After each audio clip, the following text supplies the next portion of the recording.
All right, we'll get going then, I guess. Oh, I never know how to start. I hate being like the host who has to go welcome everyone. Like, I quite So like the much podcast that pressure. just I like the podcast that just start. Do you know what I mean? Like you just sort of enter the conversation. Yeah, But it maybe can be like this. this is the start. This is the Maybe start. this is the start. Let's go for that. Welcome to the Conservation Quiz podcast. and That's and about as if good you as it's have going to if you have any suggestions on how we should start the podcast, get. they are welcome. Leave them in the comments. Yeah. Yeah. Yeah. Well, welcome formally, properly. Yeah, this is the last podcast of the year, probably of 2022.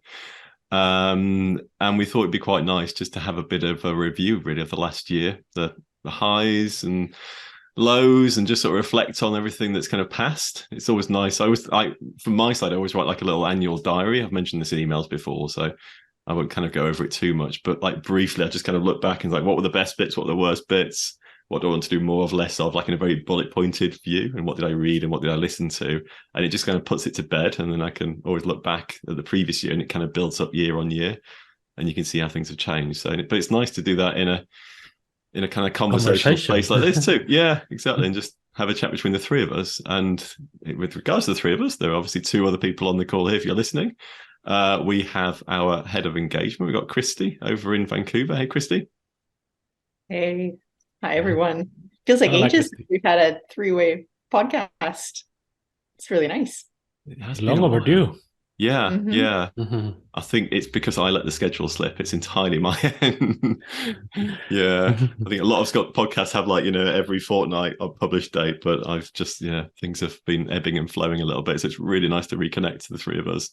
Yeah. And obviously the third member of our team is Nando. Hey, our head of community. How you doing? Hello, everyone, and I feel super honored of being part of the last podcast of the year. There you go. I know. Yeah.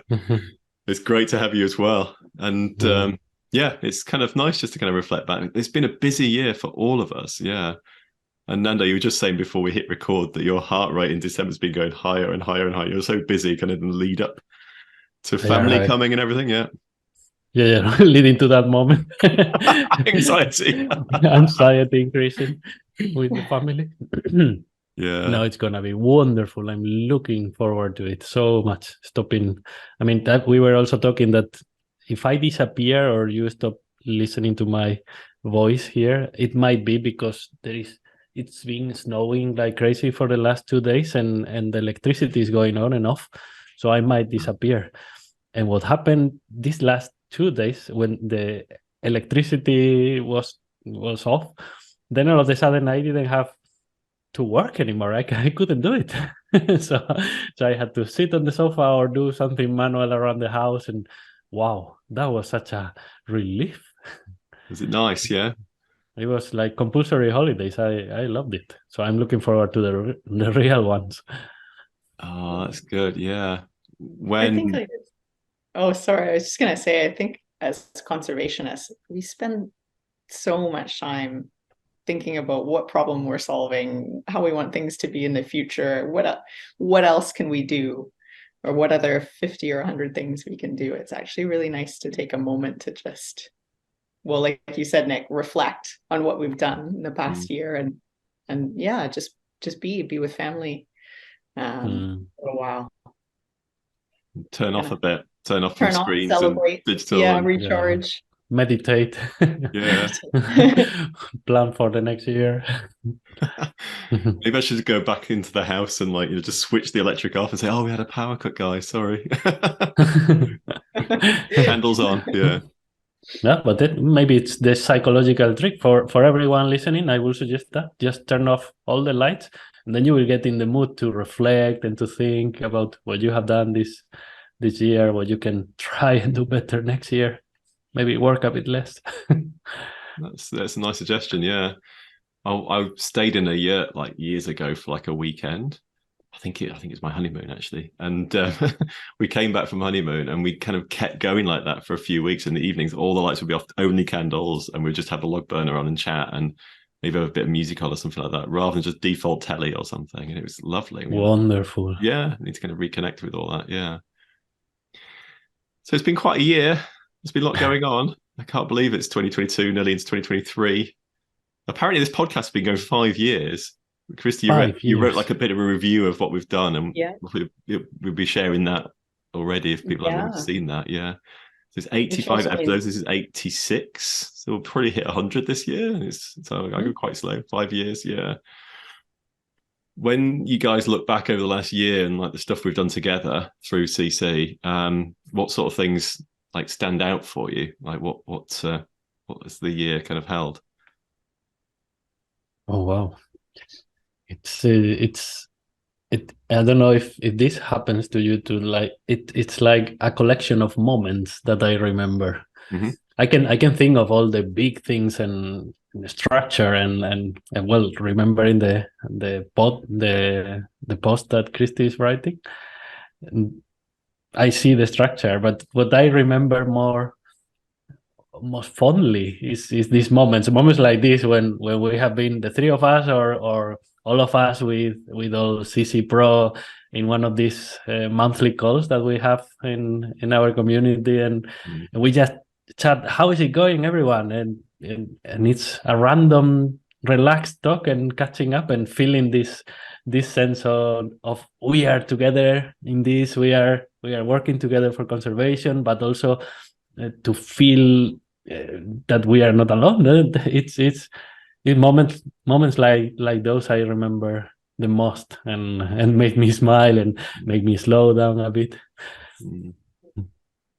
It's nice, isn't it? Like the community that we have, not just the three of us, but other people that join us for chats. It feels like a sort of global network of friends, really. And it's funny because, like, yeah, we do support people, you know, we train and coach and mentor and whatever, and just motivate, you know, and commiserate and whatever is needed, really. But often what tends to happen is when people are successful from us, if someone's job hunting, they get the job, then our friends sometimes sort of disappear. And we sort of don't hear from them again, you know. And it's lovely. It's like success and everything, but, you know, really the people are in with us all the time, you know, those that we're kind of supporting through challenges. And it's nice when they get out the other side. And I sort of wish they sort of stayed connected a bit more sometimes. Yeah. So it is double the surprise and the happiness when they do come back and say, hey, well, like Nick Swallow now that just wrote a comment that he just got a job. He was a career changer from, you know, 10 years in the corporate ladder, and then deciding that he needed to do something more meaningful with his life, and he just got a new role, and it's so nice to read it, and for him also to take the time and come back and tell his community that he has made it, and wow, and giving all the tips and all the sharing the experience. That's a wonderful moment always. Yeah, he's a good one, actually. Yeah, because he used to work for Deloitte, like one of the, I don't know if they're marketing or, you know, consulting and managing. Yeah, the big ones. And so he's an interesting story just in himself. So he also connected me to Tara McHale, who was on the podcast a while ago. So she worked for Deloitte for sustainability chain management, and had such an interesting conversation with her. From my side, I was just so fascinated by the work she was doing. It's totally outside of conservation, but having big impacts and yada, yada, yada. And then he wrote to me also recently. He's now working for Citizen Zoo, which is this new, one of the big rewilding restoration organizations. And he's sort of in there. I think he's part-time at the moment, but I spoke to his, also one of the founders, I think it was the other day, of Citizen Zoo, said he's having a good time and integrating, and it's a big career switch, but he's made it happen this year.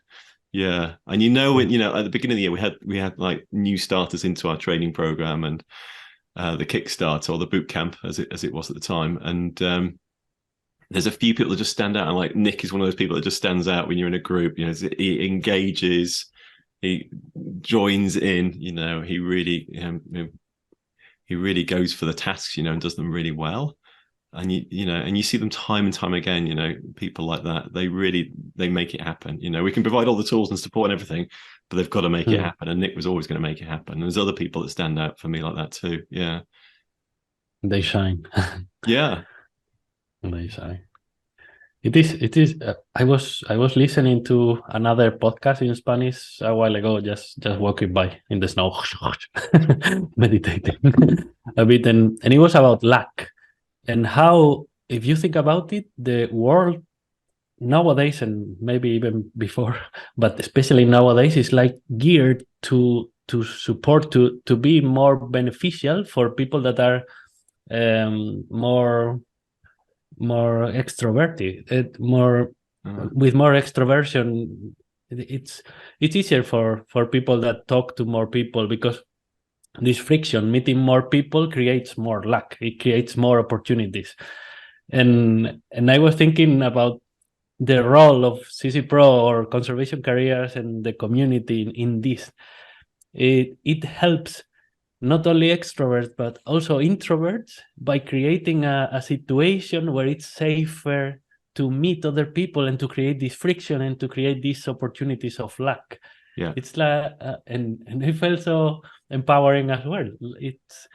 We are creating luck and making it easier for people that are not so extrovert as Nick, and making more people shine.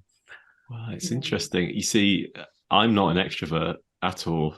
I kind of have to be when I do this sort of thing, but I honestly, I'm totally happiest in my own company, largely, and I gain my energy from myself, not from others. So what's nice about this, and even in CC Pro, our community, and in lots of things that we do, which is probably like just a remote working thing, and don't take this the wrong way. I don't know how I'm going to frame this without upsetting you, but it's nice that it's nice at the end of this, we can turn this conversation off and I can walk home. Do you know what I mean? I know, Nick, we can be Should we be offended, Nick? I knew that was going to come out wrong. But I am right now, I'm in my very happy, comfy place. I'm at home. Well, I'm in my little office. I can see my house right there, just at the end of the garden, and I'll, after this, I can just walk home, and that's fine. As the introvert in me, I've got my comfy slippers on, that's fine. Yeah, but were I to be on a stage or in a conference or in another format where, I was constantly together with someone else, that's a very different situation. Yeah, so these kind of remote connections and events that we create together, within our communities, I think it suits hopefully all types of people. Yeah, it levels the field a bit, right? Yeah, I think it's also, it's kind of an opportunity, whatever side you're on. I'm also introverted, and so I have to kind of step out of that quite a bit. But whether you're more introverted or you're more extroverted, the community is kind of a place where you can stretch yourself towards the other side. If you're like you said, Nando, it's a bit of a safe space if you're introverted to put yourself out there a little bit more, and meet people a little bit more and engage a bit more. And equally, we have a lot of resources for people who are really extroverted to kind of go in and do some of the self-reflection stuff on their own that can also be really valuable. So I think either way, it's worth considering, like, where's the balance? And can I experiment a little bit with something that feels a bit uncomfortable? And what might that do in my career? And just see. Yeah, totally. Absolutely. Yeah. I was part of a session recently, like a coaching session, where people were talking about comfort zones and resilience and stepping outside of your comfort zone, and that's where growth and change can happen, when you're sort of feeling uncomfortable, and feeling like you're pushing and challenging yourself a little bit. There's a balance between challenge and stress, but if you get it right, it can really be beneficial. And I'm going to get the phrase wrong, so forgive me, but it really struck with me. It's something like a ship in a harbor is safe, but ships are made for sailing. Oh, do you know what I mean? I loved it. Yeah, it's like, it's so true. If you want to make change, you want to really make a difference, and you need to be out in the open seas a little bit. Like, that's why the introvert's running a podcast. It's that sort of thing. Yeah, where you've really got to push yourself a little bit, and that's where change can happen. I love that. Yeah, it's really great. Beautiful. Yeah, my dad's a sailor too, so yeah, well, he builds boats, doesn't he? Yeah. Wow. Neat. Nice.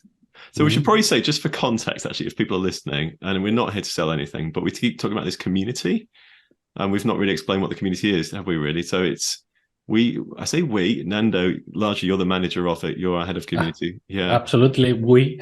Yeah. I wouldn't be able to do anything by myself. We sort of do it together, but yeah, you're the the guy that's really active in there and supportive to our members. We have this thing called CC Pro, Conservation Careers Pro, and it's a private sort of members only space. It's not on Facebook. It runs on its own community platform called Circle. And it's just amazing. It's something actually that has the last year, I think, been a real success for us. And we've all just talked around it already. I think we have 750 or so members in that space now that are on different courses or part of our membership scheme, the Academy. Within that space, people can network, connect, chat, join regular events, Q&As, just catch-ups. We've started a new thing recently, which I love, and we've got one tomorrow actually, which is like guest chats or pro chats, we call them. So people within that community are a mix of aspiring conservationists, students, switchers like Nick Swallow or others. But we've also got a whole raft of professional conservationists in there too that have been through our training programs. And a number of them have really kindly said, look, I'll jump on a Zoom, and anyone else from the community can jump on a Zoom and just ask me questions about my career or how I got here or my career advice. And it's wonderful. It's just a brilliant way to explore other careers and see if it's for you or not, or what can you learn, and also connecting with people that are doing already what you are maybe wanting to do. And that's it's such an opportunity. Yeah, it's nice. There was someone today, I think, was posting saying they want to explore marine conservation jobs. And actually, Nando and I have both been on that thread as well, like talking it through. And there's lots of ways in which CC Pro can help that person. So you can jump in and go to our membership area, filter by interest, marine, and there's all the people that have a marine background, many of which are professionals. You can filter by professional too, and then DM them and away you go, or start a group thread. And yeah, it's a really powerful place, which I still think we're sort of figuring out, aren't we? We're still exploring and finding what's valuable for people, but clearly it's fantastic. And it's my favorite place to go on the internet every day and see what's going on. And it's really nice that now we can do it on the phone too. This was only recently. Android app just came out like 2 days ago, so we didn't say.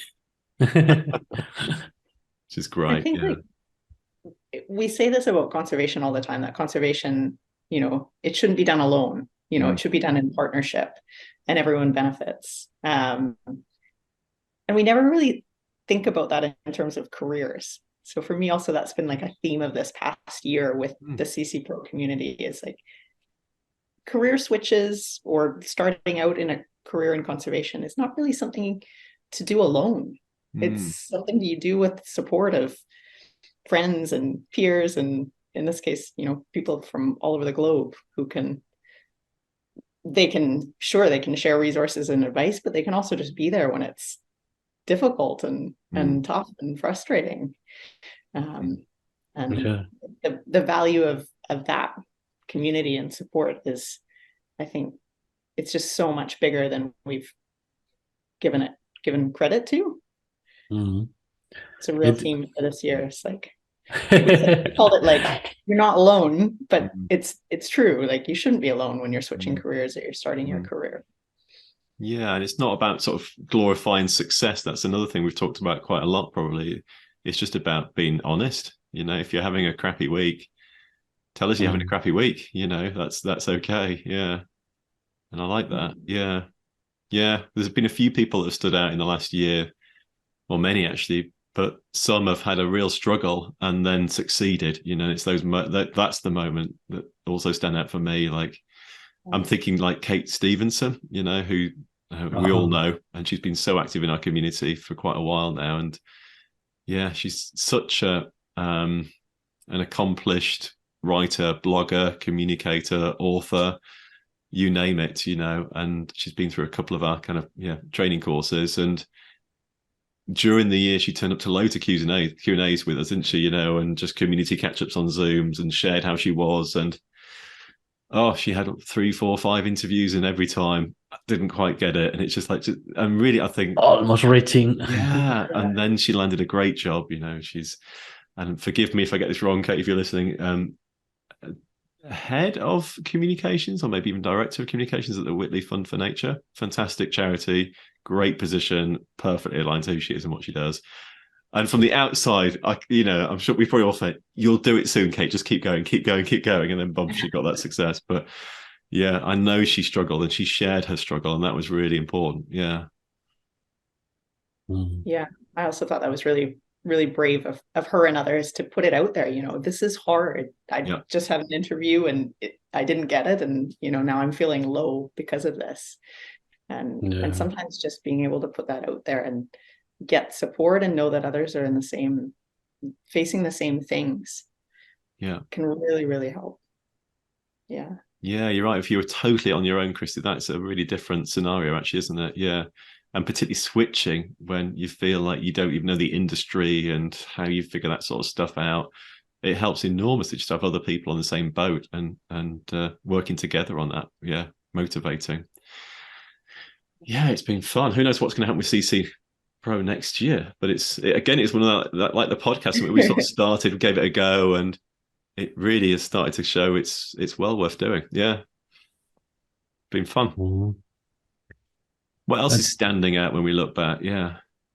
I wanted to ask which guests of the podcast come to mind from this year. Some stories, some inspiring moments. Apart from you guys.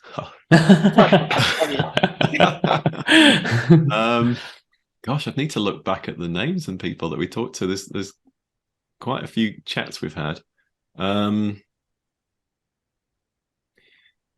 couple stand out when I sort of think aloud. One would be a lady called Sasha Dench. I think she was called the Human Swan, who was on the podcast a while ago. And she's been on BBC Radio for quite a lot recently, talking about her.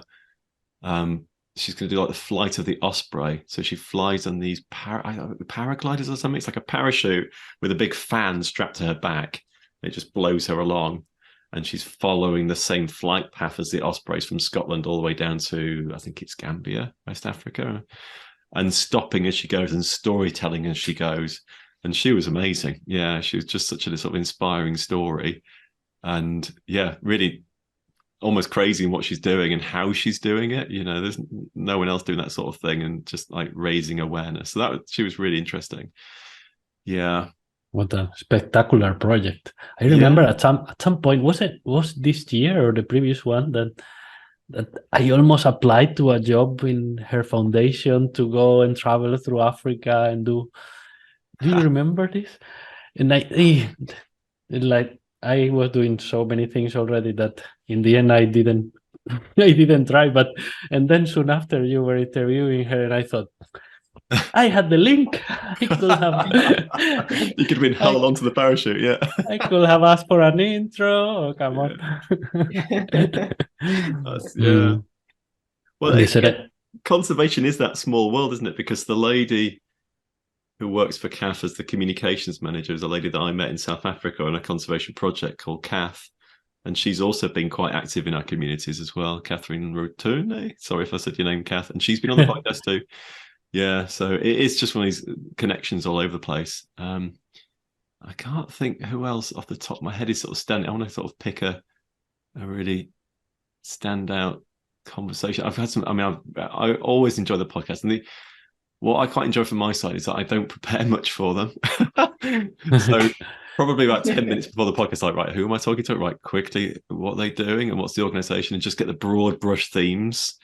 And then I can just be fully present for that conversation. I think I used to kind of write a lot of questions down and not script anything, but I had my talking points. I had, that I want to cover all these things. But nowadays, I just listen. I try and listen really as best I can and just ask the question that anyone wants to ask of that person. There's some topics I really want to cover still. And Nando, you probably know. I want to know more about eDNA. Uh-huh. That sounds so interesting that you can just take little samples of water and possibly even air, and from that extrapolate what species.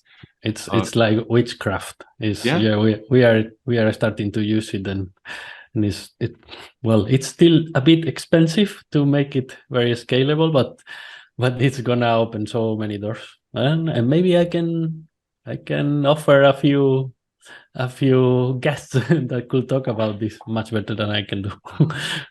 Yeah, I'd love to. Yeah, it just sounds like that. You start thinking, well, if you can do that, you can do this, you can do that. It's like, gosh, like sampling water. If you just took samples regularly, you can see species that are going up. Monitoring populations. You might discover species you don't know who they are, what they are, because the DNA's not been found, and then in the future you might find it, and and then be able to track back and say, well, that DNA was found 10 years ago in that stream as well. And it's just so powerful. Yeah, magic. The future is magic. It's gonna be. and apart from topics, is there a guest if you could choose, who would you bring to the podcast? I'd like you guys to answer that too then. Yeah, looking at Kristi and her huge yeah. smile. Who are you thinking about? No, I was smiling because I thought of David Attenborough. He'd be the obvious one, wouldn't he? Yeah. Yeah. I did ask him, and I got a letter back. You got a letter? Yeah, Wow. a handwritten letter. It was lovely. I know, that was 5-6 years ago, something like that. Yeah, so he was really nice.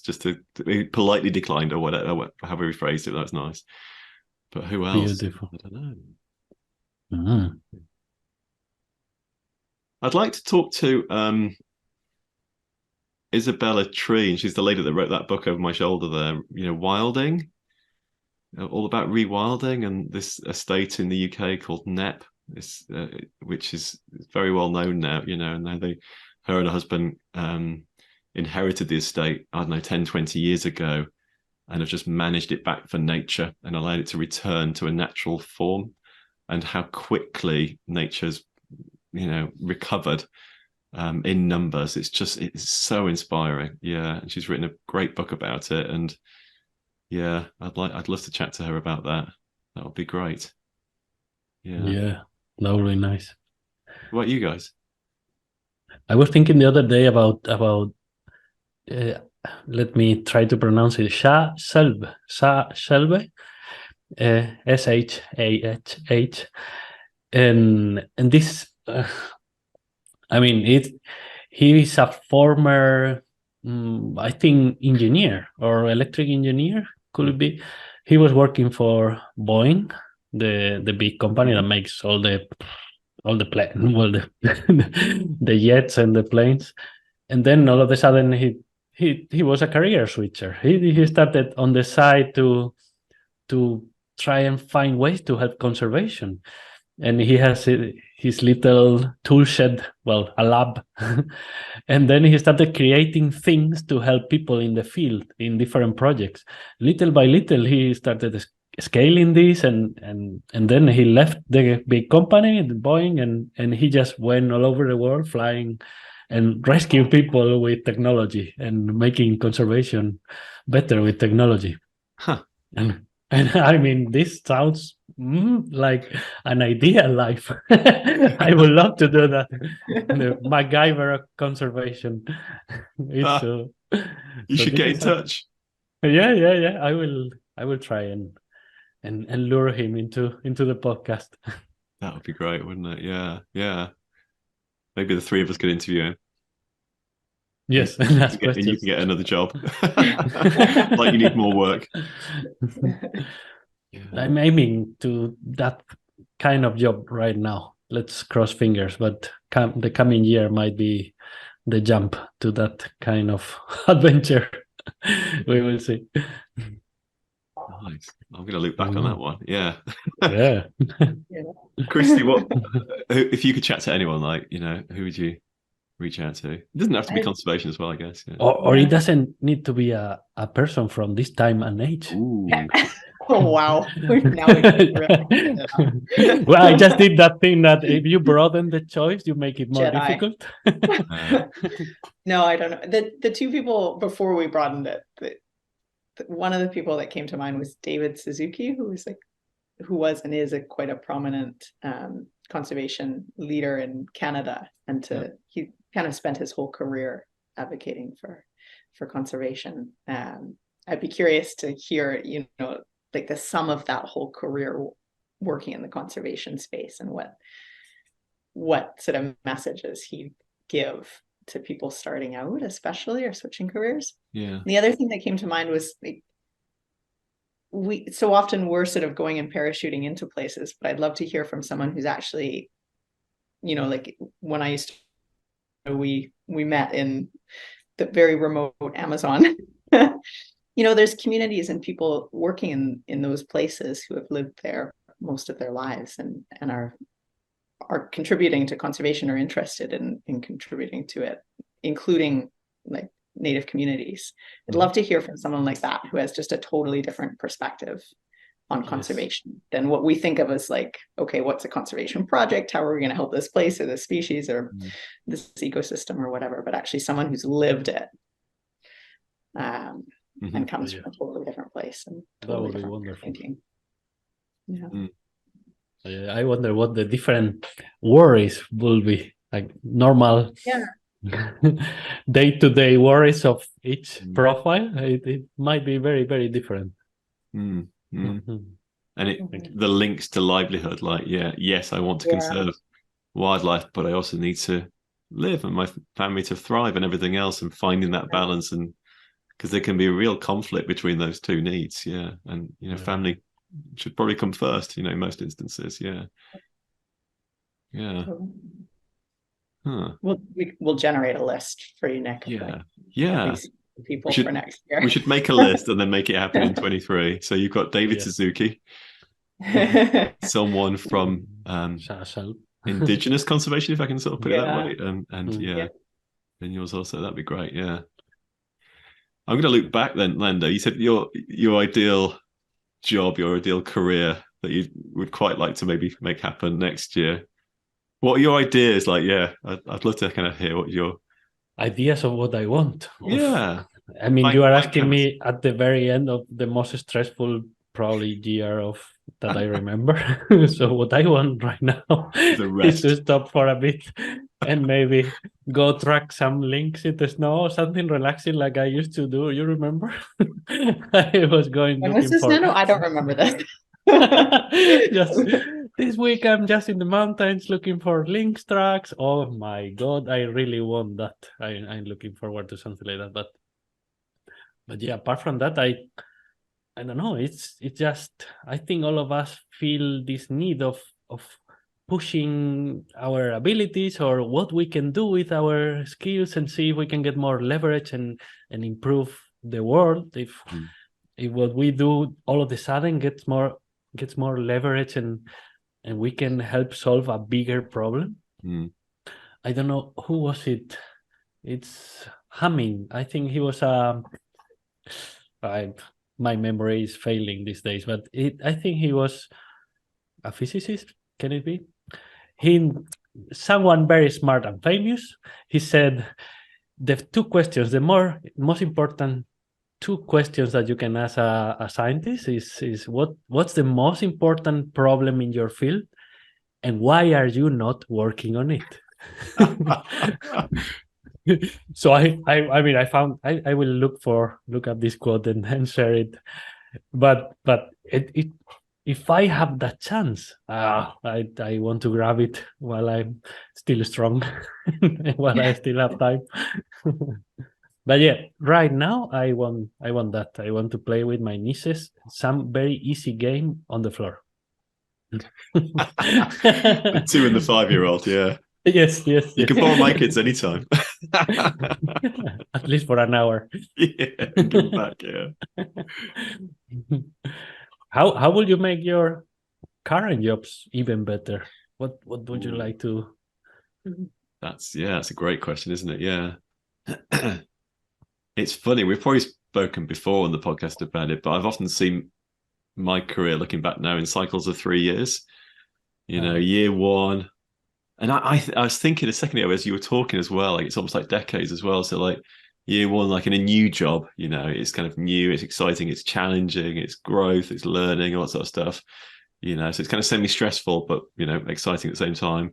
Year two, often feeling like, okay, I'm getting quite good at this now. I've got the idea of this new job and I feel I've got some competence with it. And year three, sometimes it gets a bit boring and a bit repetitive and I need to do something new, And I've definitely had 3, 4, 5 cycles of that, I think, before conservation careers. And I think the challenging conservation careers is to keep the kind of almost like spiraling. New cycles within conservation careers. And keep things evolving. And so the job and everything that we do evolves, and that's why I think looking back this year, actually, there's always new stuff going on to keep to keep that kind of learning growth phase year one, really. And I think when we get good at it, into year two, sort of that becomes like maintenance. Make sure it's as good as it can be, and it can sort of self-perpetuate, and then we do the next thing. So that's, for me, it's the evolution that's the fun bit. But also, as you were talking there as well, like thinking, like it feels like in your 20s you're sort of exploring, trying to figure out who you are and what you want to do, and in your 30s you're maybe getting a bit better at whatever that thing is that you found that you like, hopefully, that you're good at doing and you love doing. And in your 40s it's probably time to really drive home the impact. It's time to go for it. Yeah, not that time's ticking, but I think you've got your full health and everything that you need, and there's a lot of people in their 40s. Our prime minister in the UK is 40 something. That's time to really go for it, isn't it? It feels like that sort of the longer term kind of thing goes on too. Yeah. Our legacy. Well, maybe. Yeah. I don't know about that term. No, not for me. Yeah, it's sort of more impact, isn't it? I feel like you're making a bit of a difference somewhere, somehow, and that you're enjoying it as well. Yeah, that's what we're all striving for ultimately, probably. Yeah. What about you, Kristi? How are you going to keep your role in a happy space? I have an idea, which I'm pausing here so you can edit out my idea if you want to. Don't know if I'm allowed to say this live. I really love this work. I wouldn't be here. But something that I am really curious about is, and we've kind of talked about this before, and we've always said like it would be really hard to do, and maybe now is not the right time, but like finding a way when we work on our careers, and when the people in the conservation community are working on their careers, launching them, switching them, whatever, we're largely doing it behind a screen. I think it would be so cool if we could take like the career development part, combine it with like some kind of adventure ecotourism experience, like actually get out there in nature, have a new perspective, and combine that with some like personal development, like really unlock for people, what is it that you want to do and what's standing in the way, and like, let's go explore this. So like bringing together the training that we do with the actual experience in conservation, with probably some like personal leadership development in it. Yeah. Out somewhere crazy. Wow. An intensive of the and you can edit that out if you want to. It's okay.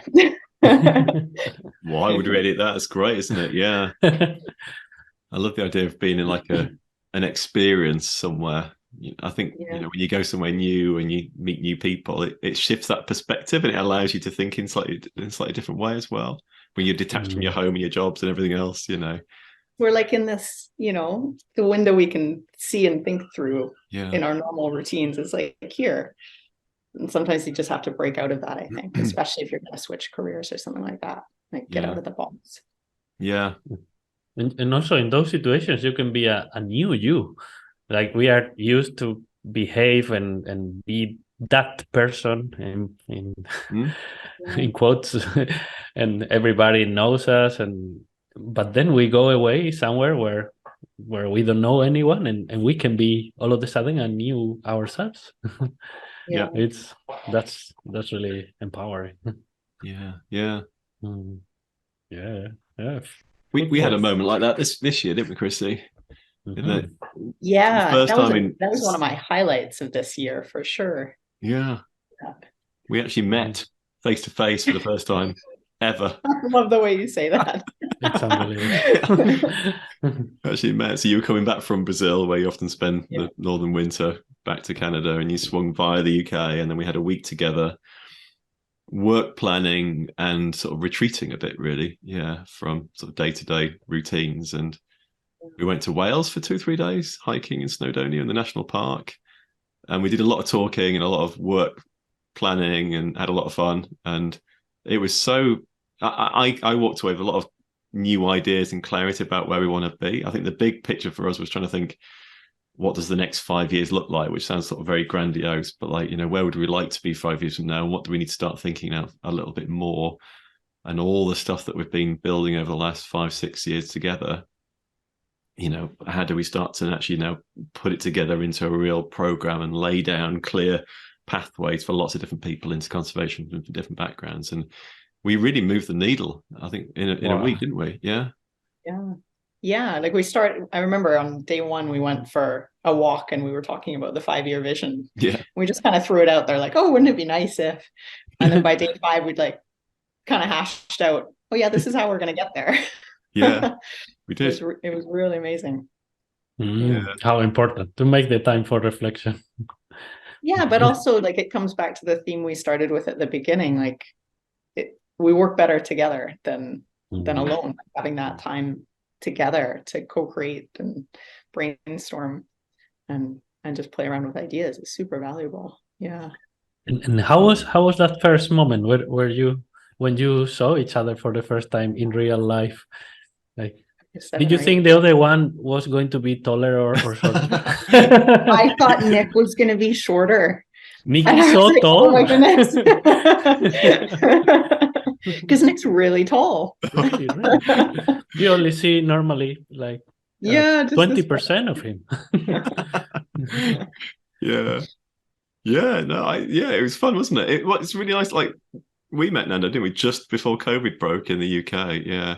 And what's really nice, and I had the same with Lloyd this year too, because I met Lloyd like face to face in person about a month ago. We did a workshop before. He's our communications coach. Is that it feels like we've known each other for years, because we have, and we do. There's no barrier to kind of getting to know each other like face to face. It's just the same. Yeah, it's lovely. Like the relationship we have here is the same as when we're in a room together. It's great. Yeah. So cool. That's true. I remember back then when we met Nick and when we were recording in the zoo, at the zoo, and and I remember those moments. I was so shy. I was so with the camera, for example, or trying to remember what to say, and it was, I feel all this time just chatting with you guys here in in CC Pro or talking to our the people doing the courses. I've been growing so much. I feel it just remembering those moments and those videos. I think it has done wonders for me and for my development.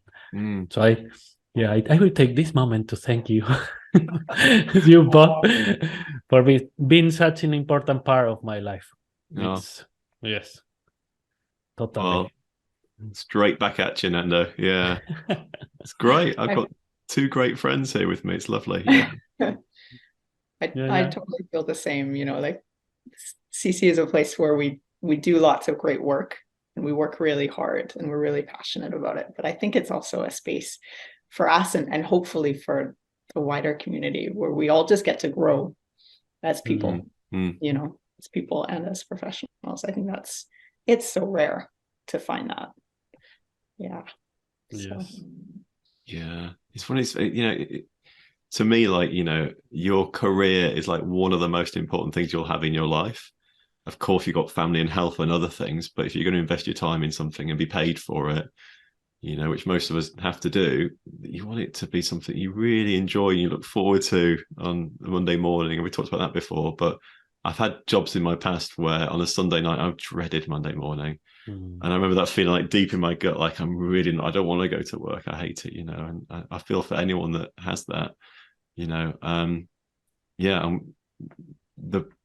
think the drive for me is for me not to have that feeling again. And I want as many other people to also not have that feeling too, you know what I mean? And so whether it's a career in conservation or whether it's a career in car mechanics or whatever it might be, really it's about finding the right career for you, and it'll evolve and change over time. Nothing's fixed.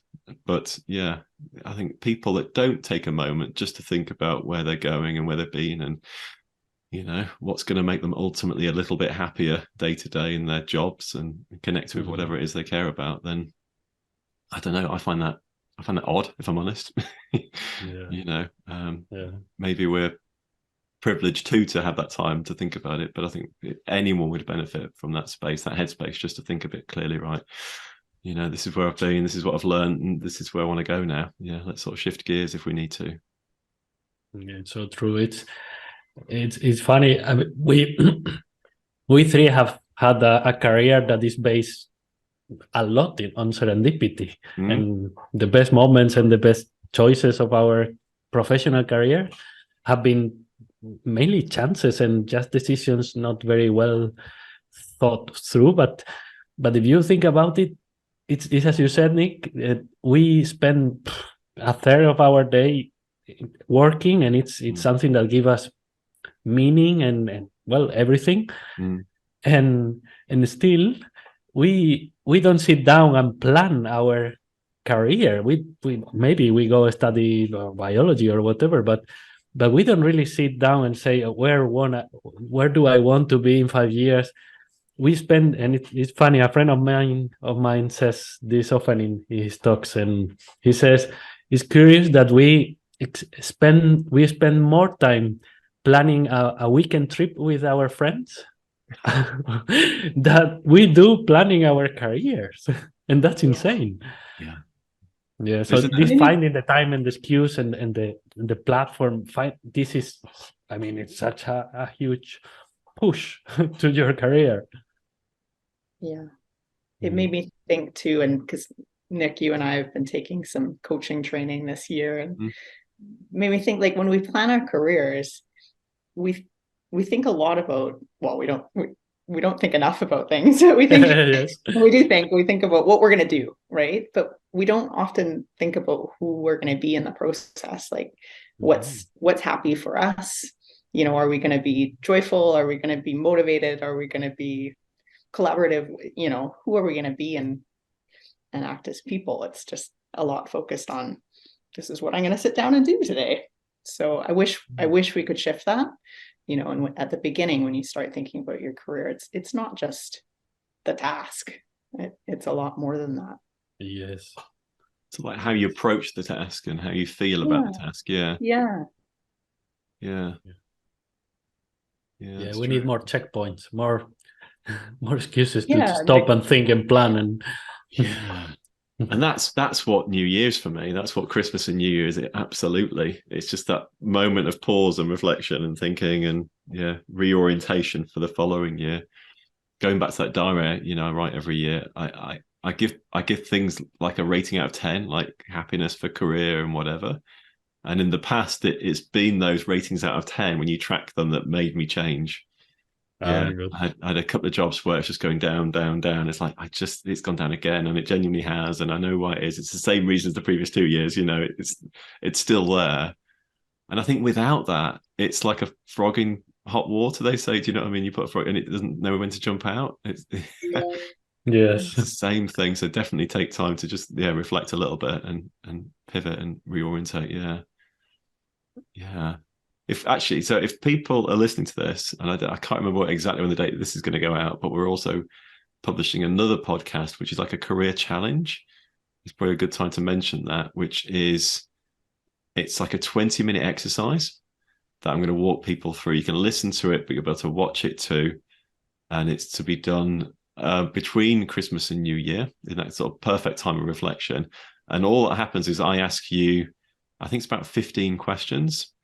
And one question builds on the next, builds on the next, builds on the next. And I won't kind of give the whole thing away, but it really helps you to kind of identify a challenge and then unlock some tangible next steps and tackle any barriers you might face and figure out what support you might need and all that sort of stuff. Yeah, I did it in one of the coach training sessions that Kristi mentioned a second ago. And we've turned it into like a career challenge for you guys that are listening, basically, or watching or whatever. And I think you're going to like it. Yeah, it's really good. I'm totally doing that. I didn't know.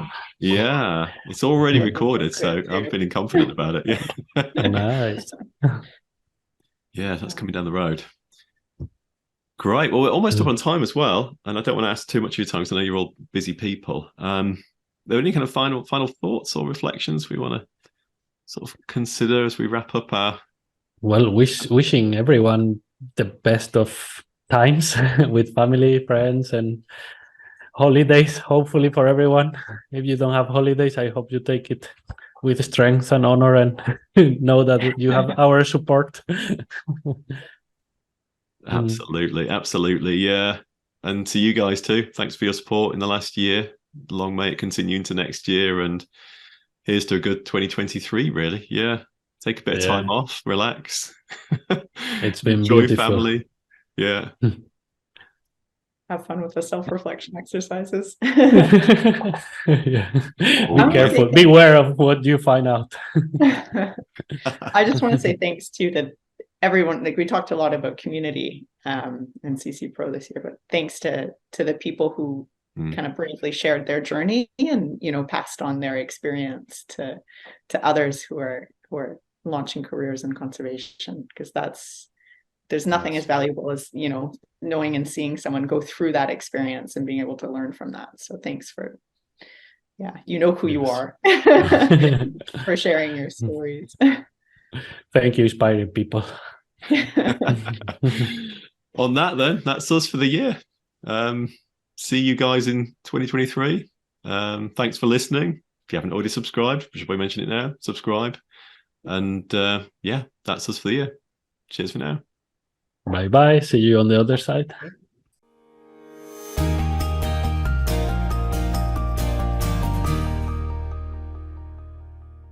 Okay. Well, I hope you enjoyed that, everyone. If you did, then please do hit the subscribe button to get notified of new episodes as they drop. And also please give us a rating or a review, because it really helps us to get in front of more people.